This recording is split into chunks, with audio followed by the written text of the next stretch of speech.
I learned to quilt in my 20s, but then I didn't actually get quilting until many decades later. Many. 4. So I have gaps in my quilting knowledge that I need to fill. From my list of gaps, the log cabin block. I've seen it, of course. I've watched video tutorials about it, but I've never made a log cabin block, so I'm going to start with that. I know that traditionally the log cabin has a red center, and then around it are strips of fabric that are, I guess, represent the logs of the cabin. I used to think it was the logs in the fire, but I think it's the logs of the cabin. When it's done really traditionally, there are dark logs or strips of fabric in one corner of the cabin and lighter logs on the other side of the cabin so that it has a little three-dimensional effect going on.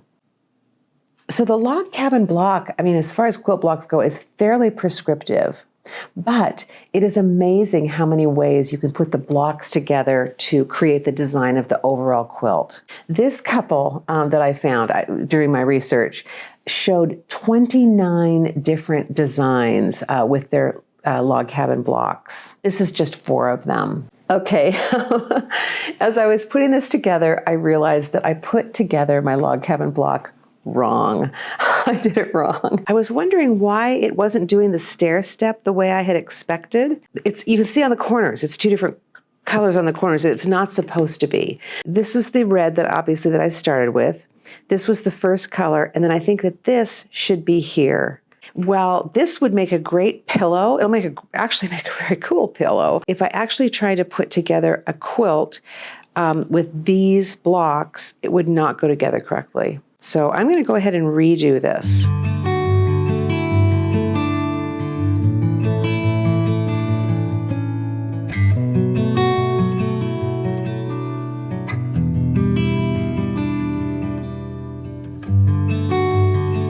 Okay, that is correct. And you can see the difference. I'll bring on this one. Even if I put this, let me see, I'll just try to put this way. It doesn't line up. That is it, really, is this stair step. Oops, that step's too high. On the correct one, it goes step, step, step, step, step, step, step. Quick reminder to like this video if you do, and to subscribe if you'd like. One thing that I don't love about the log cabin block is that when it's all together, it makes a sort of a sawtooth pattern, and I'm not a big fan of it, particularly not for sleeping under. That sawtooth design is less pronounced when you use random fabrics.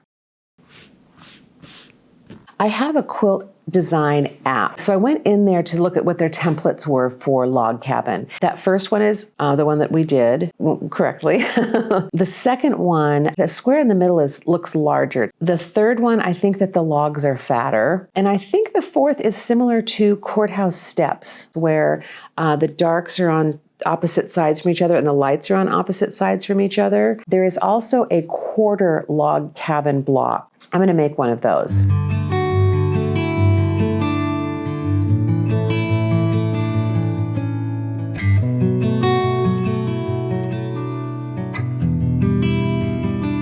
This one is not particularly successful, but let's look at some that are online. I am also always interested in improv blocks and wonky blocks. And of course, log cabin has some of those.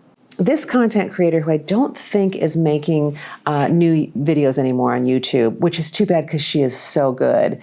She has a solid method for creating the wonky block, but then also, you know how usually when people are doing wonky blocks, they square them up before they put them all together. So it's just really wonky within the square. Well, she has a method for putting together blocks and so that the whole quilt is wonky. I will link her video in the description so that you can go look at it. Speaking of wonky, Here are two quilts. The first one is a beautiful interpretation of log cabin. I mean, someone has an overall design genius. And the second one is from a Gee's Bend quilter. And I'm just going to say, log cabin, actually all quilting on the internet, is a very deep rabbit hole. This blogger has a website where she shows many, many variations on log cabin. And this is where I first saw the Greek key layout. It is the log cabin, but the fabric pattern turns it into a kind of a spiral maze. This is another one that is calling to me, and I think I'd like to go ahead and try this one. And I'm going to be as consistent as I can. The blue at the top and the white at the bottom.